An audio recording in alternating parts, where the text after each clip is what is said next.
Hi friends, welcome back. The bitter insight into Bangladesh and Sheikh Hasina.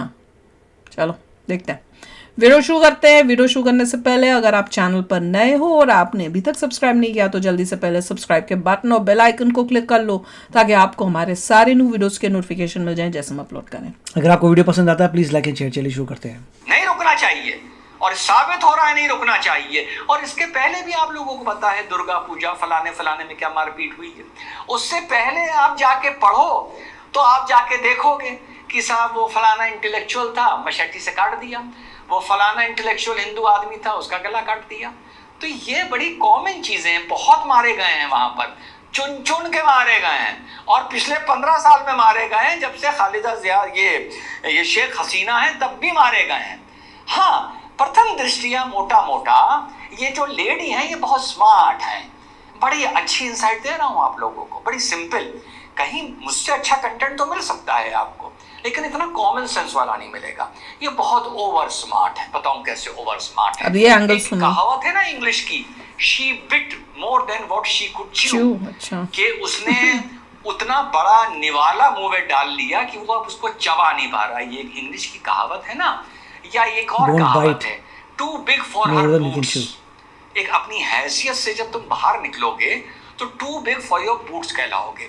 अब इनकी मैं बता दूं प्रॉब्लम, कहते नहीं चादर के हिसाब से पैर पसारो, ऐसा कुछ है। ये बांग्लादेश की स्ट्रेटेजिक लोकेशन को पता नहीं कैसे भुनाना चाहती हैं। मैं बताऊं, चाइना का ये BRI साइन कर देती हैं।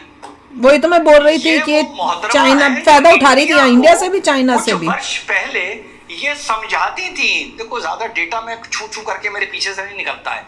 जो मैं बोलूं उसको चेक करा करो गूगल करके, तो इससे आपकी भी कुछ नॉलेज में इजाफा होगा। तो ये मोहतरमा कुछ टाइम पहले इंडिया को समझा रही थी कि उसको परेशान होने की जरूरत नहीं है, वो BRI पर साइन कर दे। मतलब इनकी आप हैसियत, मैं बोलती रही, मैंने कई उसकी स्पीचेस देखी थी जिसमें वो इस्लामी और वगैरह वगैरह से ये थोड़ा अपने को दूर रखती है। हमें थैंक यू बोलो। नसरीन को ये बांग्लादेश आने की इजाजत नहीं देती हैं। समझिएगा कैसे ये ओवर स्मार्ट है। इसीलिए इन्हें, मुझे इनके साथ कोई भी सहानुभूति नहीं है।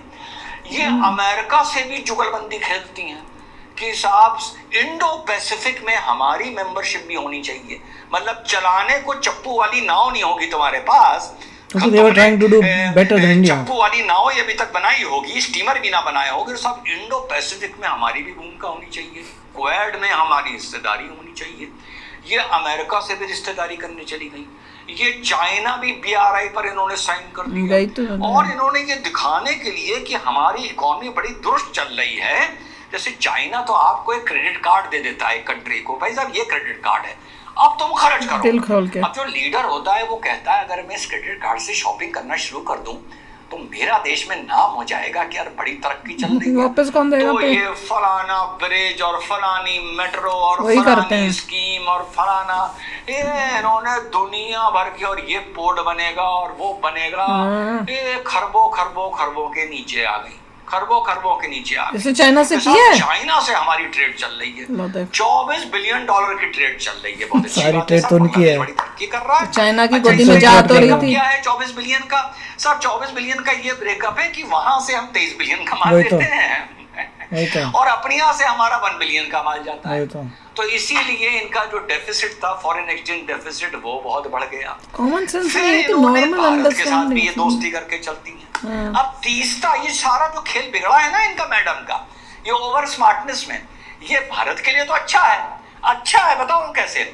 और अब शायद अच्छा, तो मुझे नहीं समझ आया कैसे हो रहा है। I didn't know, I can't see. अच्छा, रिवर कॉरिडोर एक पड़ता है, वो रिवर भारत से भी जाती है और बांग्लादेश के थ्रू जाती है। तो वहां पर इन्होंने एक आइडिया करा कि एक कॉम्प्रिहेंसिव मैनेजमेंट प्रोग्राम और रिस्टोरेशन ऑफ तीस्ता रिवर बनाया जाएगा। और उसका वादा इन्होंने बहन जी ने जाके कर लिया चाइना से। $1 बिलियन का बोल तो रही थी, फिर इंडिया ने बोला कि नहीं तुमने रिवर के दोनों यही वही वाला होगा। मेटेलिक रोड बननी थी, फिर इंडिया ने बोला गहराई बढ़नी थी, एम्बैंकमेंट होने थे, बहुत काम होना था इस पर $1 बिलियन पर। और बीच बीच में सैटेलाइट टाउन्स भी बनने थे तीस्ता रिवर के खिलाफ के हुए। अब वादा कराई बहन जी BRI के बाद चाइना से पैसा उठाने के लिए, चाइना के साथ कि तुम बनाओगे। चाइना इस प्रोजेक्ट में इसमारे आना चाहता था क्योंकि जो हमारी चिकन नेक पड़ती है छोटा सा, जो एक हिस्सा पड़ता है जो मेन लैंड इंडिया को नॉर्थ ईस्ट से जोड़ता है, इंडिया ने कहा नहीं होगा ये। पॉइंट माना जाता है, ये वहां से होकर रिवर निकलती है। तो चाइना को लगा कि इस रिवर के बहाने हमारे जो ऑपरेटिव्स हैं वहां पर ये काम करेंगे और चिकन नेक के पास हमारी मौजूदगी हो जाएगी। फिर भारत की एक बहुत बड़ी डिप्लोमेटिक विक्ट्री हुई। भारत ने इनको ये समझा दिया कि नहीं, ये प्रोजेक्ट हम करेंगे और इस लोन कंडीशन पे करेंगे। तो हमारी ओवर स्मार्ट मैडम ने वहां से प्रोजेक्ट लेकर भारत को दे दिया अभी जून में। पर चालू थी ना कितनी, चाइना के पास जाइए, जिसको पॉलिटिक्स है इसको पता नहीं इंडिया के लिए वो कितना इम्पोर्टेंट है। चालू थी बहुत पहले, नहीं जून में, उससे पहले कुछ दिन पहले ये इंडिया भी आती हैं। यानी ये दोनों को, इंडिया को, चाइना को, अमेरिका को, ये सबको फंसा के रखना चाहती हैं। अब फंसा के ये इस मारे रखना चाहती हैं क्योंकि ये बांग्लादेश में वन मैन आर्मी क्रिएट करना चाहती हैं, वन मैन पार्टी। और हाल में जो चुनाव हुए उसमें इन्होंने ये सोचा कि भैया फंड्स तो चाइना से आ रहे हैं, प्रोटेक्शन इंडिया का भी मिला हुआ है, अमेरिका भी मेरे घर के चक्कर लगा रहा है क्वेट के लिए, मेरी उससे इलू चल रही है। तो इन्होंने साहब वो इलेक्शन क्या कराए, पूरी बांग्लादेश नेशनलिस्ट पार्टी जो एक तरह से कट्टरवादी है, सबको उठा के इन्होंने बंद कर दिया, जेलों में किया। और एक तरह से जो इनका इलेक्शन हुआ तो मैं वही तो पूछ रही थी कि भैया खाली शेख हसीना रहेंगी या नहीं रहेंगी। और शायद 220, 225, 270, 75 में से मुझे ध्यान नहीं है, उस टाइम में मैं पढ़ रहा था, इन्होंने सीटें इनकी डिक्लेयर हो गई कि ये जीत गई हैं। अब इसके चलते भैया कट्टरपंथी तो मुंह खुलाकर बैठे ही थे, वो तो है, उनको तो मौका चाहिए, खुलाकर बैठी थी। इतने दिन में ये दिखाने के लिए कि चाइना बड़ी तरक्की कर रहा है, इन्होंने, बांग्लादेश बड़ी तरक्की कर रहा है, इन्होंने चाइना के साथ बड़ी इलू करी। और चाइना इनकी आर्मी में, इनकी प्लानिंग में, इनके इंफ्रास्ट्रक्चर में, इनकी रोड्स में, इनके पोर्ट्स में, और सबसे बड़ी बात इनकी एजुकेशन में घुस गया। हर वहाँ की मेन यूनिवर्सिटी में एक चाइना का पूरा डिपार्टमेंट है, चाइनीज लैंग्वेज का, चाइनीज यहाँ पे भी मालदीव में तो देखा था हमने, वगैरह। तो ये भी इन्होंने अलाउ कर दिया कि चाइना से माल मिलता रहे, जितना माल चाइना से मिलेगा उतनी मैं फनलिंग करूंगी, उतना करप्शन बढ़ा बांग्लादेश में, और उतना दिखावे के लिए तरक्की हुई बांग्लादेश में। तरक्की वो कुछ नहीं हो रही थी, वो चाइना के पैसों से हो रही थी। तो अब जो तीस्ता रिवर में इन्होंने कांड किया, तो चाइना तो दुखी हो गया चाइना के खिलाफ, और कराया किसने? कराया हमारे भाई साहब, बड़े भाई साहब मोदी जी ने। उन्होंने कहा नहीं बेटा तुम्हें यहीं आना पड़ेगा, और ये उनके प्रपोजल में आके ये इधर आ गई। अब ये इधर क्या आ गई कि चाइना ने कहा अच्छा अब तुम यार इतनी ओवर स्मार्ट बन रही हो, जिस चीज के लिए हम प्रेस कॉन्फ्रेंस कर चुके हैं कि ये काम हम करेंगे, उसमें इंडिया ने सेंध लगा दी, ठीक। और ये उसका पूरा एक नतीजा है, एक ऑर्डर आता है, उसका बहाना किया जाता है, जमात मिलती है, ISI मिलती है, और चाइनीज मनी पावर मिलता है और इन्फ्लुएंस मिलता है। मुझे ये ज्यादा लॉजिकल लगता है, यही तो बोल के थक गई। डेटा है ना, नहीं इसमें लॉजिक ज्यादा नजर आता है। और एक पॉकेट प्राइम मिनिस्टर डिक्लेयर कर दिया, डेटा भी दिया ना साथ में, प्राइम मिनिस्टर जो है खालिदा जिया को छोड़ दिया। ट्रूली एक मीटिंग हुई थी, ट्रूली टीस्टा वहाँ पे था, ट्रूली टीस्टा यहाँ पे आया है, डेटा है, एनीबडी कैन वेरीफाई। औकात में रहती, मैं तो बड़ी प्रैक्टिकल बात करता हूँ। हमेशा से तुम भारत के साथ थी ना, हमेशा से भारत के साथ थी। तुम जो आज प्राइम मिनिस्टर बन के बैठी हो, इसकी देन भारत है। मैं गवर्नमेंट की बात नहीं करता, मैं आर्मी को किसी गवर्नमेंट से जोड़ने, इतना टाइम इंडिया में बैठी, सेफ्टी मिली हुई थी, हुई इज्जत को हमने बचाया कि तुम यहाँ तक पहुंची। लेकिन साहब बीते वक्त के साथ अकल आ गई। वादा किया था भारत से कि हम बांग्लादेश को सेकुलर राज बनाएंगे। सन 90 आते आते आपने बांग्लादेश को भी इस्लामिक स्टेट बना दिया। चलिए साहब वो तो जनरल इरशाद ने बना दिया, आप तो बड़ी सेकुलर आके ठीक कर देती बांग्लादेश को वापस सेकुलर स्टेट। वही मेरा भी क्वेश्चन था, आपने क्यों नहीं बनाया?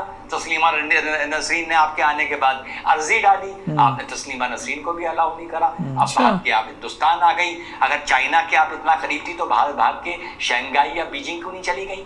भाग के आई ना भारत।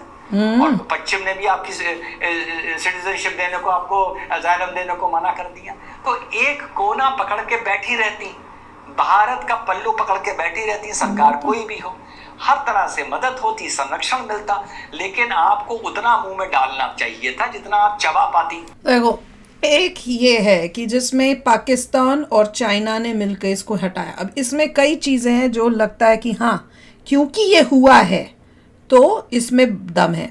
अब जैसे बोला कि ये चाइना के पास गई, उनसे डील करके आ गई, उसके बाद इंडिया ने भैया बोला होगा कि भैया ये क्या कर रही हो तुम, इसको भी तो पता ही होगा ना। शेख हसीना को पता था ना कि वो कितना क्रूशियल एरिया है इंडिया के लिए, तुम चाइना के पास क्यों गई हो, तो वो भी तो जान पूछ के ही गई है अपने कंट्री के लिए। देखिए अगर देखें ये वीडियो में सारे डेटा दिया है, फैक्ट दिया है, बताया है, जो इवेंट्स हैं उससे लिंक किया है। It's a good thing. ऐसा लग रहा है कि मोस्ट लाइकली ये बात सही थी। बांग्लादेश आगे कैसे बढ़ा था, इंडिया से कुछ माल ले लिया, चाइना से कुछ ले लिया, दोनों को आपस में कंपटीशन कर दिया, कौन सा वही तो कहते फायदा ऐसे उठाते हैं। यूएसए को ले आया, कोई भी मीटिंग होती है हमें भी उसमें एंट्री चाहिए, हमें भी चाहिए, हमें भी ब्रिक्स में। वो G20 हुई थी तो खास इसको इनवाइट किया था, और एक वीडियो नहीं आई थी जिसमें एक खास भागी हुई बाइडेन के पास बात करने गई थी। उस हिसाब से देखें तो तभी ये अपनी कंट्री को आगे लेके गई थी, आपस में लोगों को करके compete करा के बेस्ट डील लेके हर जगह से। दैट्स व्हाई चाइना से अपनी कंट्री को आगे लेके जा रही थी। मगर अल्टीमेटली यही हुआ कि पॉलिटिकल पार्टी को जब लोगों को बंद कर दिया, फिर जैसा है ना उनको लगा कि अब मैं वन मैन शो बन जाऊंगी। पॉलिटिकल पार्टी जो उनके अगेंस्ट है, अपोजिशन पार्टी, उसके लोगों को आप बंद कर दो और इलेक्शंस में वो बिल्कुल भी उनको हटा दो, तो डिक्टेटरशिप वाली बात आ जाती है। उसकी वजह से सारा बखेड़ा हुआ। नहीं, और मैंने ये बोला भी था, मैंने जब ये बोल रहे थे ना कि भैया बात हो रही थी कि बायकॉट किया था अपोजिशन, मैंने कहा भैया अगर बॉयकॉट किया था तो फिर डिक्टेटरशिप तो नहीं है क्योंकि वो अपनी मर्जी से बॉयकॉट कर रहे हैं। ये बॉयकॉट नहीं था, इसलिए था। मैंने बोला क्या उनको जेल में मेन लीडर्स को डाल दिया था ताकि वो पार्टी जो है वो खड़ी इलेक्शन में उनके लोग ही ना खड़े हो पाए क्योंकि वो जेल में बंद है। तो वही वजह थी, आज को क्लियर हुआ कि उनको जेल में बंद कर दिया मेन लीडर्स को, जिसकी वजह से ये जरूर है कि जो वो लीडर्स हैं वो उस टाइप के रेडिकलाइज्ड वाले लोग हैं। तो दोनों चॉइसेस में ये शेख इलेक्शन करके she should have one, right. अगर वो जो भी था। कट्टरवाद हैं अगर वाकई जीत जाते तो पता होता कि लोग ही चेंज हो चुके हैं। फिर तो लोग चेंज हो चुके हैं, इनकी जनता चेंज हो चुकी है, कट्टरवादी सोच वाली हो चुकी थी।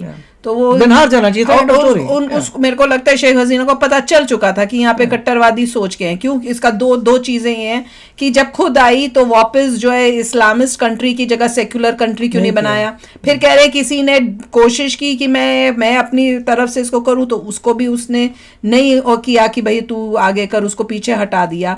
तो उसको दिख गया था कि यहाँ मेरे देश में कट्टरवादी सोच के लोग अब ज्यादा हो गए हैं, तो वो पंगा नहीं लेना चाहती थी। वो अपनी मिलिट्री लेके आए और लोगों को दबाएं। उनको करना चाहिए था फेयर इलेक्शंस होने चाहिए थे और बोलना चाहिए अगर मैं हार गई तो हार गई, जाने दो। नहीं, और एक अंकल भी बिल्कुल ठीक है कि जब तुमको इंडिया ने इतनी हेल्प की, जब तुम्हारे को मतलब सेफ जगह चाहिए थी तो इंडिया ने तुम्हारा हेल्प किया, तो फिर तुम इंडिया के दुश्मन चाइना के पास क्यों बार जा रही हो। एक ही बात, वो तो मैं कई बार उस बारे में सोचती भी थी और सोचती भी थी कि शेयर करूं। और दूसरा कि ये जो है क्या बोलने वाली थी मैं, कि एक तो ये बात थी, और दूसरा कि तुम यूएसए के साथ क्यों इतना वो कर रही हो ही हु जब तुमको दिख रहा है कि यूएसए तुम्हारे अगेंस्ट है। वो भी मुझे समझ नहीं आ रहा, क्योंकि G20 की मीटिंग में खुद एक क्लिप था जिसमें खुद भागी हुई गई है, बाइडेन कहीं बैठा हुआ था, ये खुद भागी हुई बाइडेन से कि मैं बात कर लूं गई है, और उसको तुमको बुलाया मोदी जी ने, तो तुम मोदी जी का साथ दो ना। पर एनीवे, जो भी ये सिचुएशन है बांग्लादेश में, मुझे इतना पक्का पता है क्योंकि मोदी जी हैं अभी, तो अपना देश तो सिक्योर हाथों में है। अगर कोई और गवर्नमेंट हुई होती ना तब मुझे टेंशन होती। तो इसको भी हैंडल कर लेगी, हमारा भारत कर लेगा हैंडल ये सिचुएशन भी। तो चलो यार, आप भी शेयर करना अपने थॉट्स। चलते हैं, मिलेंगे नेक्स्ट वीडियो में बहुत ही जल्द। Till then take care and bye bye. तो अगर आप मेरे इस चैनल पे नए हो तो जल्दी से सब्सक्राइब के बटन को हिट करो और बेल आइकन को क्लिक करो, ताकि आपको मेरा जब नया वीडियो मैं लगाऊं आपको उसके बारे में जल्दी से पता चल जाए।